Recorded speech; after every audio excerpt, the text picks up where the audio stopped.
नमस्ते, मैं सैमसन तमंग दार्जिलिंग से।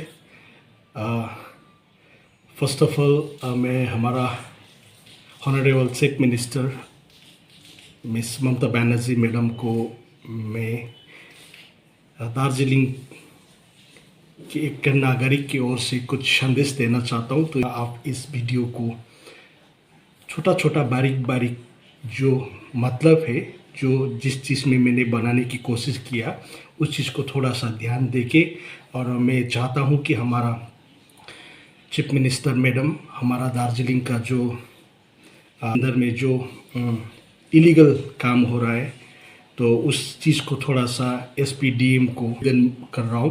तो मेरा मैसेज ये है कि चीफ मिनिस्टर मैडम को, मैं दार्जिलिंग की पेसोक टी गार्डन की एक नागरिक हूँ, जो हमारा रंगली रंगलीट खंड ब्लॉक के अंदर में पड़ता है, जो लामाहट्टा ग्राम पंचायत बोलता है। उसके अंदर में एक पेसोक टी गार्डन बोल के एक गार्डन है, बहुत ही सुंदर गार्डन था। अभी दार्जिलिंग में इंडियन गोरखा जनशक्ति पार्टी फॉर्म होने के बाद, तो उसकी पार्टी की आठ में उस पार्टी का कार्यकर्ता जो तकलिंग पेसोक समष्टि में जो मेन लीडर्स है मिस्टर किरण, और उसका जितना भी एक्टिविटीज़ है हमारा पेसोक टी गार्डन को बर्बाद करने पे लगे हुए हैं। सो हमारा एक सोर्स ऑफ इनकम जो नेचुरल रिसोर्स जो हमारा वहाँ का जो टी गार्डन है, उसको वो लोग ध्वस्त करने पे लगे पड़े हैं। अभी हाल ही में मिस्टर अजय एडवर्ड जी का फाउंडेशन माध्यम से वहाँ पर बुलडोज़र भेज दिया, और बुलडोज़र भेजने के बाद वहाँ का जो इंडियन गोरखा जनशक्ति पार्टी का जो लीडर्स लोग के लोकल टी गार्डन का, कि मिस्टर किरण राय, कल्याण लोन और विशाल राय, ये लोग होके पेसोक टी गार्डन में इलीगल रूप से ज़मीन इंक्रोचमेंट करके नेचुरल रिसोर्स जो हमारा टी गार्डन है, जो सोर्स ऑफ इनकम जो गरीब श्रमिक उसी चाय के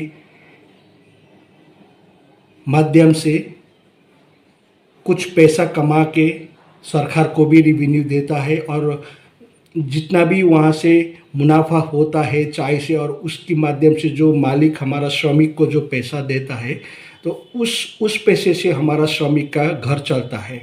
उस पैसे से हमारा गरीब श्रमिक का बेटा बेटी स्कूल पढ़ता है, स्कूल ड्रेस खरीदता है, बुक्स खरीदता है, पेंसिल्स पेन वगैरह जो भी हो वो सब खरीदता है।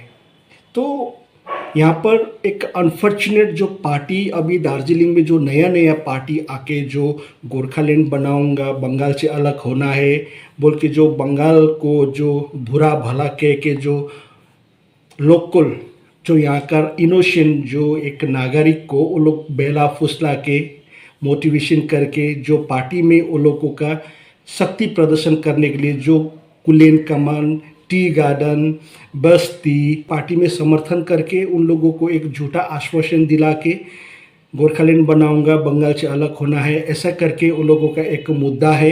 ये एक गोरखालैंड का बहाना करके वो लोग यहाँ पर पार्टी एक स्ट्रॉन्ग करने की कोशिश कर रहे हैं, नंबर 1।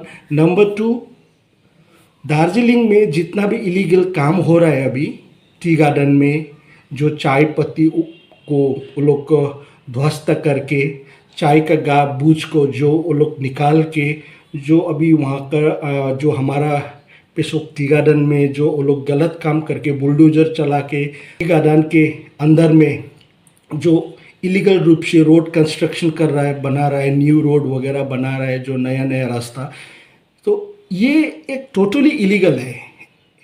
ये लोगों को जो अभी इंडियन गोरखा जनशक्ति जो राजनीतिक पार्टी है, इन लोग अभी रूलिंग पार्टी नहीं है पहाड़ का, ठीक है। अगर इन लोगों को समाज में डेवलपमेंट करना है तो पार्टी को इलेक्शन को जीत के आना पड़ेगा, तब जाके गांव घर में उन्नति करने पड़े।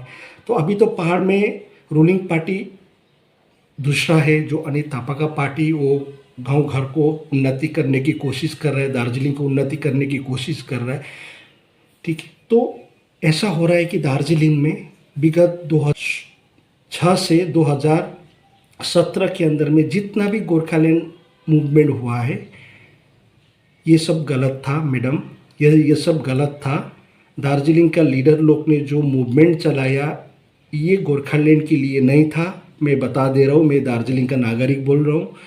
ये लोग, बंगाल सरकार ने जितना भी पैसा दिया है जनता को उन्नति के लिए, जनता के फूड के लिए, जनता का दवाई पानी के लिए, जनता के स्कूल के लिए, गांव घर में डेवलपमेंट करने के लिए सारा पैसा इन लोगों ने भ्रष्टाचार किया। जो भ्रष्टाचार करके जो बंगाल सरकार को ये लोग अकाउंटेबिलिटी, जो ऑडिट रिपोर्ट नहीं दे पाया, जो बंगाल ने पैसा दिया था दार्जिलिंग को, जो दार्जिलिंग का लीडर्स लोग अपना एडमिनिस्ट्रेटिव जो बंगाल सरकार को रेवेन्यू और वो उसका हर हिसाब नहीं दे पाया, तो यहाँ का गरीब नागरिक जो हमारा जनता है, जो राजनीतिक नहीं जानता है, जो इन लोगों को बेला फुसला के इन लोग बोला कि हमारा साथ बंगाल नाइंसाफ़ी करता है, हम लोगों को बंगाल से छूटना है, ऐसे बोल के एक मुद्दा बनाता है। ये एक सरासर गलत मुद्दा है। तो बंगाल सरकार को गलत भला कहकर ये लोग यहाँ पर राजनीति का एक शक्ति प्रदर्शन करते हैं, जो ये टोटली गलत है। ये सब नहीं होना है। तो मैं चाहता हूँ कि इस चीज़ में हमारा दार्जिलिंग में संपूर्ण रूप में कम्प्लीटली इलीगल काम बंद हो, टोटली इसमें कॉन्स्टिट्यूशनली पॉलिटिक्स हो, समाज में एक मॉडर्न सोसाइटी को जो एक सुरक्षा करने वाला पॉलिटिक्स करे, हमारा रीजनल पॉलिटिक्स लोग, इसके विषय में बंगाल सरकार थोड़ा सा सख्ती बरते, मैं चाहता हूं। और जो हमारा अजय एडवर्ड जी ने जो हमारा टी गार्डन बर्बाद किया है, चिया का गाज वगैरह सब निकाल के वहाँ का जो बुलडोजर चला रहा है, जो भू माफिया लोगों को साथ दे रहा है, जो उसका प्रमाण मैं देता हूँ। दार्जिलिंग के अंदर रंगली ब्लॉक के अंदर एक वहाँ का BLRO ऑफिस है। BLRO ऑफिस में उन लोगों को बुलाया, भू माफिया लोग को बुलाया, BLRO लोग भी कुछ नहीं किया। वहाँ हमारा टी एंड प्लांटेशन का एक्ट वायलेशन किया था। उन लोग ने जो इलीगल रूप से ज़मीन में इंक्रोचमेंट किया था, उन लोगों को अभी तक सरकार ने कुछ स्ट्रिक्ट एक्शन नहीं लिया है। तो मैं चाहता हूं कि एक जनता के सुरक्षा के लिए, एक बंगाल सरकार की भलाई के लिए, हमारा GTA की भलाई के लिए, जितना भी गलत काम करने वाला वहाँ का कॉन्ट्रैक्टर हो, अगर वहाँ का पॉलिटिकल लीडर्स हो, अगर इसमें इन्वॉल्व जितना भी अधिकारिक लोग हो, उन लोगों को एक सख्ती से एक्शन लिया जाए, मैं चाहता हूँ। और ये बंगाल सरकार का मैं बहुत ही आभारी हूँ, जो हमारा दार्जिलिंग कालिम्पोंग जो GTA रीजन में जो बंगाल सरकार हम लोगों के लिए उन्नति करने के लिए जो पैसा देता है, वो पैसा यहाँ पर मिसयूज़ कर देता है। तो बाद में जाके बोलता है कि बंगाल सरकार हम लोगों के ऊपर नाइंसाफ़ कर रहा है। हमारा बंगाल सरकार कभी भी दार्जिलिंग को नाइंसाफ़ी नहीं किया है। मैं बोलता हूँ, ये सत्य घटना है। मैं एक दार्जिलिंग का सोशल वर्कर हूँ, सभी मुझे जानता है। मैं भ्रष्टाचार का अगेंस्ट में लड़ता हूँ। मैं गलत विषय पे मैं लड़ता हूँ, काफ़ी हद से मैं लड़ के आ रहा हूँ। तो मैं चाहता हूँ कि दार्जिलिंग में हमारा एक बार फिर हमारा बंगाल सरकार एक अच्छे से ध्यान दे। जो जहाँ करप्शन हो रहा है, उस करप्शन को इनकम टैक्स का एक्शन करके जो टैक्स वसूला जाए, जो GTA में भी रेवेन्यू आए, बंगाल में भी रेवेन्यू आए, जो यहाँ पर जितना भी छुपा के बैठा हुआ है हमारा कॉन्ट्रैक्टर लोग, नेता लोग, इन लोगों की ओर एक्शन लिया जाए। मैं चाहता हूँ कि अगर ये सब करने से सरकार को फ़ायदा होगा तो करना चाहिए, क्योंकि यहाँ पर 1000 करोड़ से ज़्यादा जो बंगाल सरकार को रेवेन्यू देना है, वो यहाँ पर इलीगल रूप से काम करके ये सब छुपा के रखा है। ये सिर्फ हमारा IB DIB ब्यूरोक्रेट से निकाल सकता है और सरकार ही निकाल सकता है। मैं तो एक आम नागरिक सरकार का भलाई चाहता हूँ, बंगाल सरकार का भलाई चाहता हूँ, GTA का भलाई चाहता हूँ, गांव समाज का उन्नति चाहता हूँ, जनता का भलाई चाहता हूँ। तो मैं इसलिए मैं सीधा साधा हिसाब से एक सचेत नागरिक होने के कारण मैं बंगाल सरकार को बताना चाहता हूँ। बंगाल सरकार दार्जिलिंग को कभी नाइंसाफ़ी नहीं किया है। नाइंसाफ़ी कर रहा है तो हमारा यहाँ का लोकल लीडर्स और कॉन्ट्रैक्टर, जो बंगाल सरकार ने जो करोड़ रुपए हमारा यहाँ का डेवलपमेंट करने को देता है, ये पैसा में ये लोग करप्शन करता है और बाद में जाके ये लोग बोलता है, जब करप्शन करने के बाद जो ये लोग बंगाल सरकार को ऑडिट रिपोर्ट नहीं दे पाता है, तब जाके बोलता है कि बंगाल सरकार हमको नाइंसाफ़ी कर रहा है, तो अभी हमको बंगाल से अलग होना पड़ेगा। ये बंगाल से अलग होने की बात नहीं है मैडम। ये बंगाल सरकार जो हम लोगों को रेख देख कर रहा है एक गार्जियंस के ओर से, जो उसको एक बंगाल सरकार कंटिन्यूटी रखे। हमारा सम्माननीय मुख्यमंत्री सुश्री ममता बनर्जी की ओर से हमारा दार्जिलिंग का जनता को ब्लेसिंग मिले और आपकी ओर से एसपीडीएम को इन्फॉर्म करके हमारा दार्जिलिंग में एक मॉडर्न सोसाइटी बनाने के लिए एक बार फिर मुझे और हमारा जनता को आपका ब्लेसिंग चाहिए। Thank you. म यहाँ हाम्रो गाउँका एक वृद्ध भनौँ, अब वृद्ध त भइसकेको छैन, तर पनि उहाँलाई अब अलिकति जेठो पाएको है, उहाँलाई म योहरूको विषयमा अलिकति म उहाँलाई सोध्न लागिरहेको छु है। प्रथम तपाईँको शुभ नाम बताउनु। मेरो नाम टिभी गुरुङ, दिलबहादुर गुरुङ हो। अब यो यस्तो ठाउँहरू बनिँदैछ है, जस्तो कि यसमा हामीले अब धेरैभन्दा धेरै लागि परेर है यो ठाउँलाई तपाईँहरूले पनि अब हामीलाई यो सपोर्ट दिनुहुँदैछ है। यो विषयलाई अलिकति तपाईँले अलिकति खुलस्त गरिदिनुहोस् न। अब मानिस हेर्नुहोस्, यो जग्गा नि एउटा रमिते डाँडा भन्छ यसलाई है। रमिते डाँडा पहिला पनि हामीले यहाँ के अरे हामीले पिकनिक खाने जग्गा हो होइन। हामी मङ्सिर महिनामा हामीले पिकनिक खाने गर्थ्यौँ, तर हामीले भारी बोकेर उयो के अरे पानी बोकेर खान्थ्यौँ। तर आज यहाँ हेर्नुहोस्, अजय एयरपोर्ट सरले अब यस्तो खालको यो के अरे एचएमआई 2 जस्तो बनाउने एउटा एरिया छ। हेर्नुहोस् यहाँ यो पवन भाइ भतिज पवन शर्माको पर्ने रहेछ। यो पवन शर्माले भविष्यमा मिलेर यहाँ कमिटी बनायो भनेदेखि यो एचएमआईको यो ढुङ्गाले नि दोस्रो पैसा मिल्छ है। दोस्रो एचएमआई 2 हो। हजुर एचएमआई 2 हो। अब त्यहाँदेखि अलिक पर गएर त्यहाँ तल हाम्रो के अरे गर्लाङ स्टेडियमहरू हेर्नु भने यहाँ पर्यटकहरूले आएर हेर्नु कति राम्रो। हेर्नुहोस् यहाँको भ्यू त प्लस फेरि त्यहाँ तल हाम्रो यो भोटेपानी डाँडा भन्छ हो। यहाँ के अरे हाम्रो यो पञ्चायत मेम्बर हाम्रो सुनैना के अरे 8 नम्बर के अरे पञ्चायत पर्छ है, 8 नम्बर वार्ड पर्छ। पञ्चायत मेम्बर सुनैना के अरे तामाङको एरिया पर्छ है।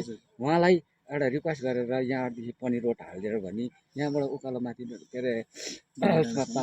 अरे यो गुम्बा डाँडासम्म पनिर रोड हालिदियो भनेदेखि त हाम्रो त यहाँ त अल पेसोकले हामीले एउटा जीविका चलाउने एउटा मौका पर्छ। हाम्रो युवा भाइ बहिनीहरू कहीँ पनि जानु पर्दैन जस्तो लाग्छ भविष्यमा। हेर्नुहोस् है, हो कि होइन? अब यसले यो भ्यूले गर्दाखेरि हाम्रो कतिजना बेकारी भाइहरूको समस्या समाधान हुन्छ। पढे लेखेका भाइहरू हामी त मेचुर भयो। सिधै कुरो म त 70 वर्ष पुगेँ।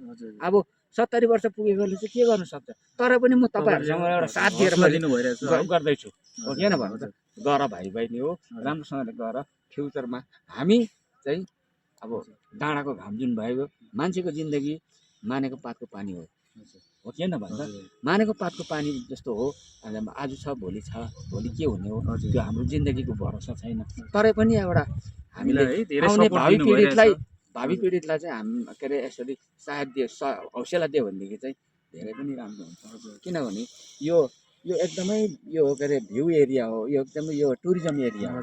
अब यो हेर्नुहोस् है, यहाँ किरण सरको एउटा हाम्रो किरण सरको के अरे बलबुताले एउटा रिक्वेस्टले गर्दाखेरि हाम्रो अजय एयरपोर्ट सरले है हामीलाई यहाँसम्म ल्याउने। मैले सोचेको पनि थिएन यो बाटो आउने, हो कि होइन भन्नुहोस् त? सोचेको पनि थिएन यो भविष्यमा यो बाटो यस्तो हुन्छ भनेर सोचेको। यहाँ त अब तपाईँहरूले यसमा सबैभन्दा ठुलो चाहिँ श्रेय चाहिँ अब हाम्रो यहाँ अजय सरलाई जान्छ है। श्रेय अजय सरले नै जान्छ। किनभने अजय सर अब यो हाम्रो तक्लिङ पेसोक समष्टि पर्छ है।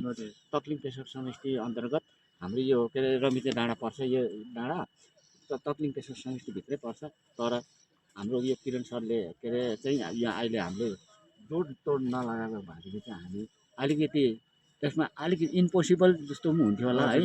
हामीले लाउन सक्ने थिएन होला। उहाँकै बलबुताले चाहिँ अजय सरले चाहिँ दिनुभएको नि त, हो कि होइन भन्नु त? र भाइ बहिनीहरूले सबैले भविष्यमा चाहिँ राम्रोसँगले गरेको।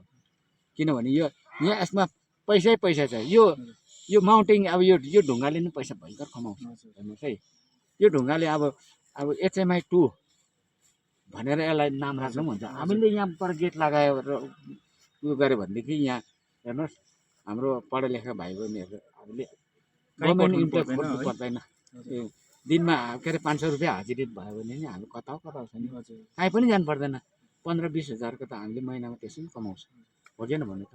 हुन्छ। गर भाइ बहिनी हो हजुर। र राम्रोसँगले गर। हामी त अब कति दिन हो र हजुर हो कि भन्नु त।